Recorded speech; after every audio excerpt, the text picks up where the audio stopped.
জামাতে নামাজে পেছনের কাতারে একা নামাজ পড়া যাবে কিনা?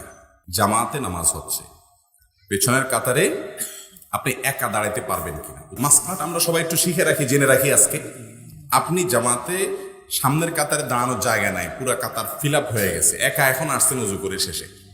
এখন আপনার কর্তব্য হলো সামনের কাতার থেকে একজনকে টেনে এনে পেছনে তাকে সাথে নিয়ে দাঁড়াবেন, একা একা দাঁড়াবেন না। এখন মুশকিল হলো আমাদের দেশে মানুষ তো বুঝে নাই মাসআলা, সামনের কাতারা যদি আপনি টান দেন নামাজের মধ্যেই একটা খায়া বসার সম্ভাবনা আছে, ঠিক না? বলবে কত বড় বেয়াদ্দব, নামাজের মধ্যে টানটানি করতেছে আমাদের। হ্যাঁ, কিন্তু ভাই কেউ যদি আপনাকে পেছন থেকে একটু হালকা টাচ করে বা হালকা একটু ধরে টান দেয়, আপনি বুঝবেন যে পিছনে কোনো মুসল্লি একা একা আসছে। তখন আপনি আস্তে করে পেছনে চলে আসবেন, মানে ঘাড় এদিক সেদিক ফিরাবেন না, ক্যাবলার দিকেই থাকবেন, শুধুমাত্র পেছনে 3-4 কদম হেঁটে চলে আসবেন, এসে তার পাশাপাশি দাঁড়াবেন। এটাই হলো সুন্নাত, এটাই হলো নির্দেশ। একা একা দাঁড়ানো, একটা কাতারে একা একা দাঁড়ানো করে নিষেধ আছে বিভিন্ন হাদিসে। কথা কি বুঝাতে পারছি? তো এই জন্য একা একা দাঁড়াবেন। আর যদি মনে হয় যে আরেকজন উজু করে আসতেছে, দেখতেছেন আসতেছে, তাহলে ঠিক আছে, আপনি দাঁড়ালেন, সে এসে আপনার সাথে যোগ দিল। কিন্তু শুধুই একা একা দাঁড়াবেন, এটা করা উচিত না। এরপরে প্রশ্ন একটা ধরাইলেন, এখন কি এটা? সমাজে দেখা যায় মসজিদের কমিটি ঘুষ ও সুদ খায়, তাহলে কি আমরা ওই মসজিদে নামাজ পড়লে হবে কি না? ভাই, কমিটির লোক যদি ঘুষ খায়, সুদের কারবার করে, আপনি ওই মসজিদে নামাজ পড়লে নামাজ হবে কিনা? আপনি তো কমিটির লোকের ইবাদত করতেছেন না, আল্লাহর ইবাদত করতেছেন। আপনি নিজে যদি হক হালালি চলেন, নামাজ ঠিকঠাক মতো করেন, আপনার নামাজ হয়ে যাবে। কমিটির লোক ঘুষ আর সুদ খাইলে যে আপনার নামাজ নষ্ট হবে এরকম কোনো কথা নাই।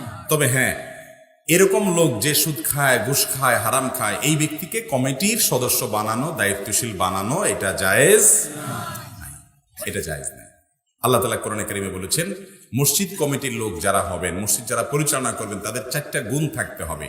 ইন্নামা ইয়ামুরু মাসাজিদাল্লাহি মান আমানা বিল্লাহি ওয়াল ইয়াউমিল আখির। আল্লাহর ঘর আবাদ করবে, মসজিদ কমিটির দায়িত্ব পালন করবে ওই লোকেরা যারা আল্লাহর প্রতি বিশ্বাস রাখে, আখিরাতের প্রতি বিশ্বাস রাখে। 1, ওয়া আকামাস সালাহ, সালাত কায়েম করে, নামাজ পড়ে। 2, ওয়া আতাজ যাকাহ, পয়সালা হলে যাকাত দেয় হিসাব করে। 3, ওয়ালাম ইয়াখশা ইল্লাল্লাহ, আল্লাহ ছাড়া আর কাউকে পরোয়া করে না, তার মানে হক হালালে চলার চেষ্টা করে। এই লোকগুলোকে মসজিদ কমিটির দায়িত্বশীল বানাইতে হবে। এখন কোনো কারণে সুদখোর ঘুষখোর ঢুকে পড়ছে, তাই বলে আপনি সে মসজিদে নামাজ পড়বেন না? তার সুদখোরি ঘুষখোরির কারণে আপনার নামাজের কোনো অসুবিধা হবে না, আপনার নামাজ ঠিকই হয়ে যাবে, আপনি পড়বেন ইনশাআল্লাহ।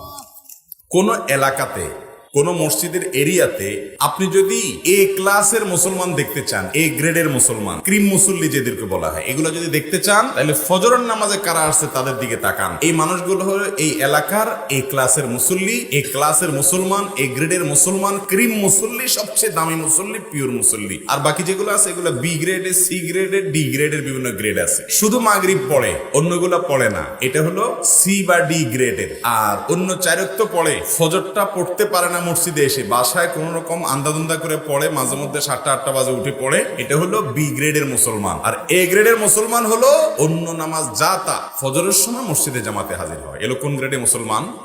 এ গ্রেড, এ ক্লাসের মুসলমান, প্রথম সারির মুসল্লি।